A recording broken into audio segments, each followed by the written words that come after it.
On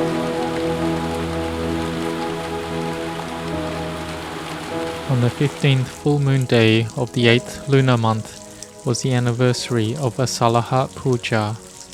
Asalaha means the 8th month, so the puja in the 8th lunar month. And we know well that it is when the Venerable Anya Kodanya, the leader of the Panchavagiya, the 5 ascetics, gained the eye of Dhamma. After this, there was Venerable Yasa, who was the son of a wealthy family in the city of Varanasi. In his past, he had developed and practiced spiritually for a long time. He aspired to be one of the Asiti Savakas, the 80 great disciples of the Samma Sambuddha, the perfectly awakened Buddha. He had built his barami, spiritual perfection of dana, generosity, a lot already, and so he was born as the son of a wealthy man. Yasa had built barami in the past, when there were the deceased who had no relatives to take care of their cremation. The deceased would have a lot of fat in their stomach, which would make it hard to cremate, as there was too little firewood. So he got a long piece of wood to pierce the stomach, so the fire could penetrate in.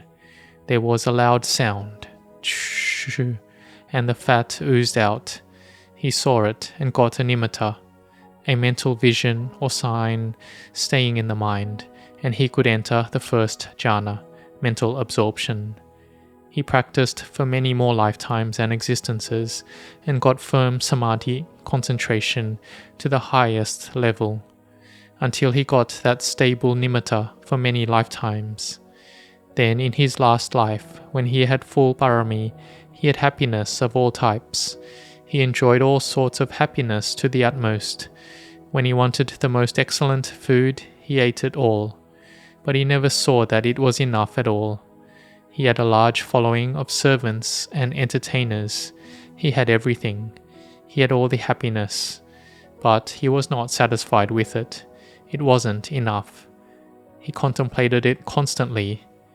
And when his spiritual development was full, and when it was time, he saw his servants and entertainers when they were sleeping, and they were all in a disorderly state. The image of the cremation ground that he had contemplated before arose clearly in his mind. It was as if all his servants and entertainers were sleeping in a cremation ground like fresh corpses. This reverberated in his mind a lot, and he felt weary and revulsed. How could what he had seen as beautiful be like this today?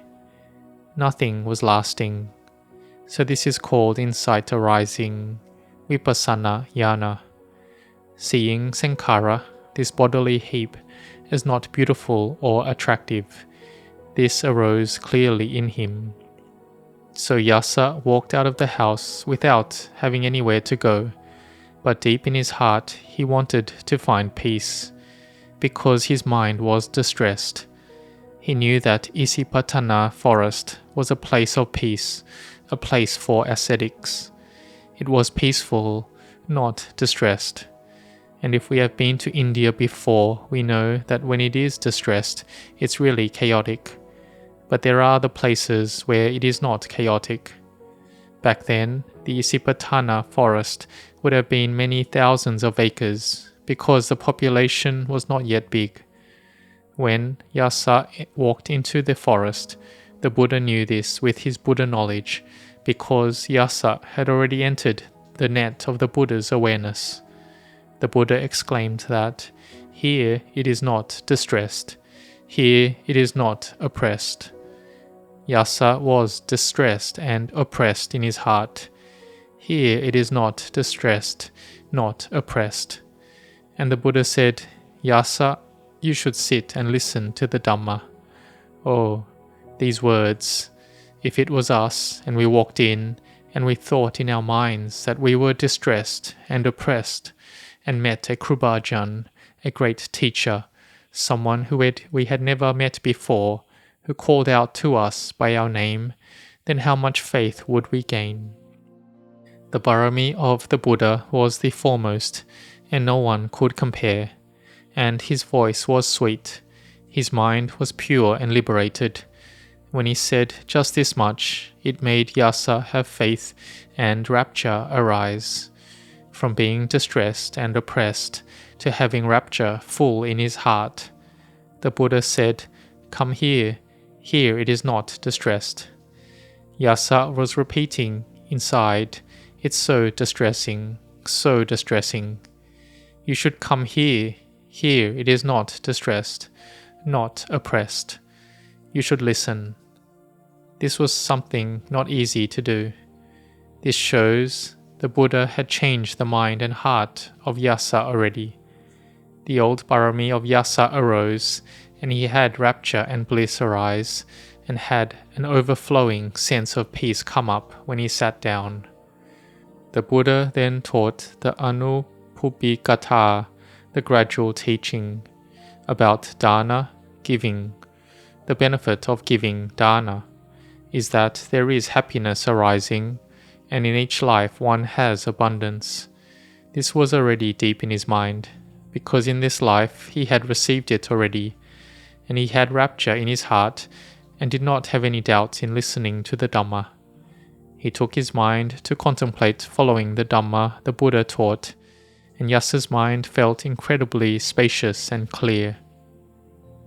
After Yasa's mind understood clearly to the level of dana, the Buddha continued teaching on sila, moral conduct, giving abhaya dana, the gift of fearlessness, not harming anyone, not having ill will for each other. So the Buddha taught further about restraint of body and speech called sila. Yasa had kept the spiritual perfection of sila for countless lives already. He was internally full of sila. His sila parami was full already. The Buddha taught of the benefit of dana, and sila is the arising of happiness. Yasa saw clearly in his mind that he had a lot of happiness already, and when the Buddha saw this, then he continued to teach that dana and sila is happiness, that it is heaven. We can see that each person wants heaven, that is, wants happiness, to meet with an existence that has happiness. Or we as humans, if we have a mind that is joyous, and we have a house that can protect against sun and rain, where we can live at ease, then we have happiness and joy. This then is our heaven already, and this is simply the result of our dana and sila coming up. But the Buddha didn't stop teaching there, because though it is really heaven, we can't stay in heaven forever. It is natural that heaven arises from the strength of merit, and there is change according to causes and conditions. We still need to cycle through birth and death, which is suffering. Not to be pleased with forms, sounds, odors, flavors, physical sensations, and mental objects at all. The taking up of the brahmacharya, the holy life, is a higher happiness. Yasa contemplated the drawbacks of sense pleasures and the truth as well. He had been in heaven before and was complete in all things and aspects, in the past and in this life too. When he saw the drawbacks of sense pleasures, his mind was determined to hold the brahmacharya life, that is, the mind that has one-pointed peace. Yasa could enter the first jhana easily, but the power of jhana that he had at the time when he listened to the Dhamma wasn't just entering into it and being peaceful with no interest in Dhamma, but he contemplated the Dhamma as well. Then the Buddha taught into the Four Noble Truths that suffering is like this. We should be aware of the discomfort of the body and the mind, the distress and the birth, old age, sickness and death, which is suffering. Suffering doesn't just come from nowhere. There is tanha, craving, and upadana, attachment, that makes suffering arise.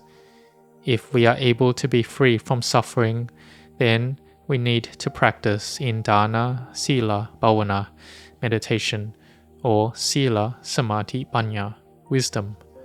It makes us able to destroy the defilements and then Nirodha, the cessation of defilements, arises. So we need to give up upadana, the sense of self, of me and mine. Yasa listened to the Dhamma, and Sila, Samadhi, Panya gathered together, and he gained the eye of Dhamma at the time of dawn. So sitting there, he saw the Dhamma. Here, when Yasa had seen the Dhamma and was sitting with the Buddha, Yasa's father and mother were very distressed that their beloved son had disappeared. They didn't know where he had gone, and so they had people looking for him everywhere. When his parents were looking for Yasa, they met the Buddha at Isipatana Migodaya forest. And here the Buddha showed a miracle. He made it so that Yasa's parents and Yasa could not see each other. This is what it says in the suttas. But if outside of the suttas, in the present day, we could imagine that the Buddha told Venerable Yasa to go stay behind a big tree first. But in the suttas it says that the Buddha made it so that they couldn't see each other. In the present day, this could be compared to if we've had it before when there is something or someone near us, but we can't see it or them. This is normal. So the Buddha would have been able to do this miracle without difficulty. When Yasa's father and mother sat and listened to the Dhamma, the Buddha gave the same sermon, the Anupubbikatha. And Venerable Yasa's wealthy parents became Sotapannas, stream enterers. They were the first pair of lay disciples of the Buddha Sasana that saw the Dhamma. And as for Venerable Yasa, who had heard the Dhamma talk for the second time, we can imagine the outcome. He attained arahantship. So Venerable Yasa listened to the Dhamma for the first time and became a Sotapanna, and for the second time an arahant. How? Because his samadhi was full already. Wisdom arose. Here, Yasa's parents could see him now, and he could see his parents. They invited him to go back home, but they saw their son had attained to a high level of awakening and wouldn't go home anymore. So Venerable Yasa asked for ordination from the Buddha through the Ehi Bhikkhu Upasampada, where the Buddha exclaimed, "Come, Bhikkhu, the Dhamma has been well expounded. Practice the brahmacharya life." Here there was no phrase to make an end of suffering, because Yasa had already made an end of suffering. So here this was an important sutta that we can contemplate into. The Buddha taught this with metta, goodwill, and compassion to all sentient beings, and that Venerable Anya Kodanya could understand the first sermon that the Buddha gave easily because he had built the causes and conditions already. Like we are building it in this life. We have built dana and sila in this life. We keep the 5 moral precepts. Like wise people may say that to have these 5 precepts, one can become a Sotapanna. So keeping the 5 precepts well is a foundation. But it's not just the 5 precepts. If we just sleep with the 5 precepts, sit with the 5 precepts, and just wait for becoming a Sotapanna, then this is not it. We must practice Dhamma, must listen to Dhamma, learn Dhamma, develop mindfulness and samadhi, making it firm so wisdom arises. Seeing the arising and ceasing of rupa, materiality, and nama, mentality, and that will be the attainment of Sotapanna. A Sotapanna is one who has no 8th life in this world. May you all have happiness. May you be established in dana, sila, bhavana, or sila, samadhi, panya. May you all see the Dhamma.